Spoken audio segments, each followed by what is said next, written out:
Welcome back to Wolf and Friends Top 5s list. I'm joined by my colleague again, and this time we're doing our top 5 open world games.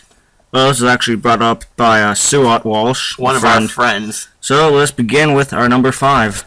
Sadly, he didn't have much to do with this. Pokemon. It's all the series because they're all pretty much open world. Although the storyline of it is pretty linear, its entire map is actually pretty big. I mean, from where you, like when you look at the map, it doesn't seem all that big, especially once you get fly. But on land, everything becomes much larger.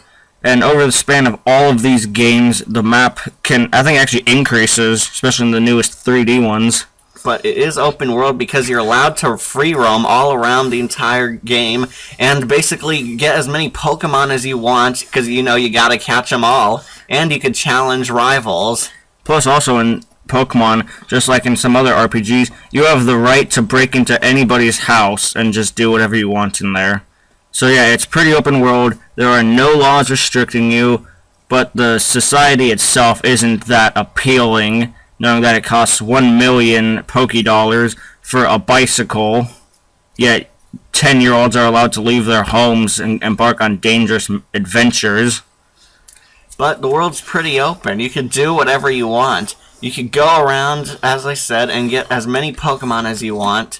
And you could even join your friends online on the newer ones. And like other open world games, in order to get more of the map, you actually have to proceed through the game.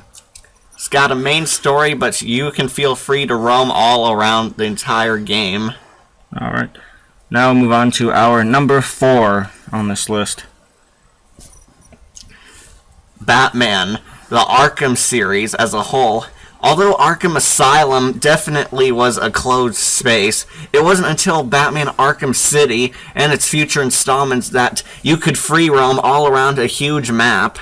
Although Arkham City was confined, of course, you could do whatever you felt like, basically, and take on side missions and the main story. Then, Arkham Origins increased it by making twice the size map of Arkham Cities, where you could still do as many side missions as you want, and the main story is actually shorter so you can free roam the open world. However, those two games are nothing compared to the future installment, Batman Arkham Knight. Where Arkham Knight is going to do 5 times the scale of the Arkham Origins map. And it's so big that you actually need the Batmobile to fast travel around these places. Yes, it's a great game. The story is very good, and the side missions actually put in a lot of work, which rely on you using your skills and the world's surroundings to your advantage. But yes, just you wait until Arkham Knight, where you'll get an even bigger world than introduced in the first few games. And you get to drive the Batmobile and do racetracks, attacks, and even warfare against the Arkham Knight's army. But the open world is so huge it just had to be on this list. You can enjoy the game, and you can enjoy seeing the beautiful world that the game developers worked so hard on. Number 3. Yes, this game is back on this channel. Grand Theft Auto, the entire series, because everybody knows how open world this game is. I've actually said it on a previous video before, but yeah, this game is very much open. It's a lot better than LA Noire, even though it was created by the same people. But yeah, it's just a really fun open world game. Let's not forget it starred Samuel L. Jackson. Yeah, like we said, it's a very huge world. You can steal cars, buy guns. You can't go into a whole lot of buildings, but you can actually use cheats to get on top of those buildings. And overall, if you neglect this story, that's sort of a good thing, because then you just have the right to cause mayhem everywhere, anywhere, anyway, all day. So yeah. Very open world, and you could feel free to do whatever crimes you want. Number 2. Far Cry. I've not really played Far Cry, but I have some knowledge of it. Basically, throughout the entire Far Cry series, you're on some sort of island or jungle area, and it is actually a very open game. Far Cry 3 takes us to another level. You start off on one island, but then later in the game you actually progress to where you can go to a second island, where in this entire game you are free to roam the world, roam the jungles, kill creatures, skin those creatures, and craft items, as well as free like radio points for your fellow Rakyat in Far Cry 3. So yeah, imagine in real life, which is pretty much what Far Cry actually sort of mimics. It's very realistic of a game, besides the storyline. But yeah, just roaming the jungle with any gun, M16, M60, and just shooting wildlife like it's just fun and games. Gets bigger every time. Now, our number 1. What could it be?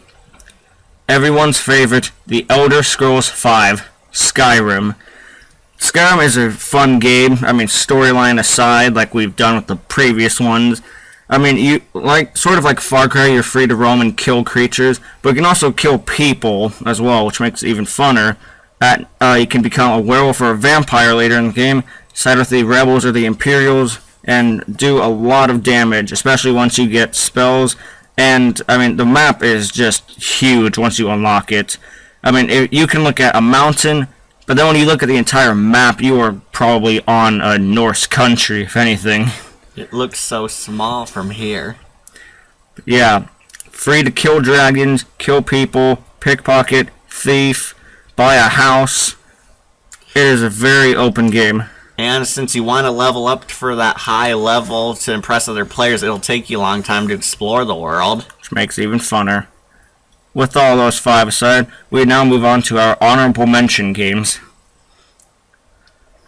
The Mass Effect series. And Fallout.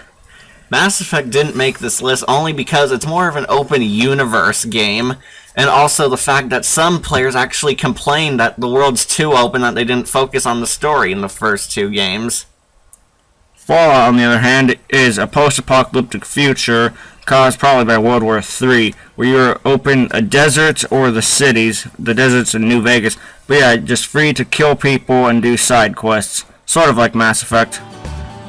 So I'd like to thank all of you for watching this top 5, and I hope you continue to watch them in the future. We will be making more in the future.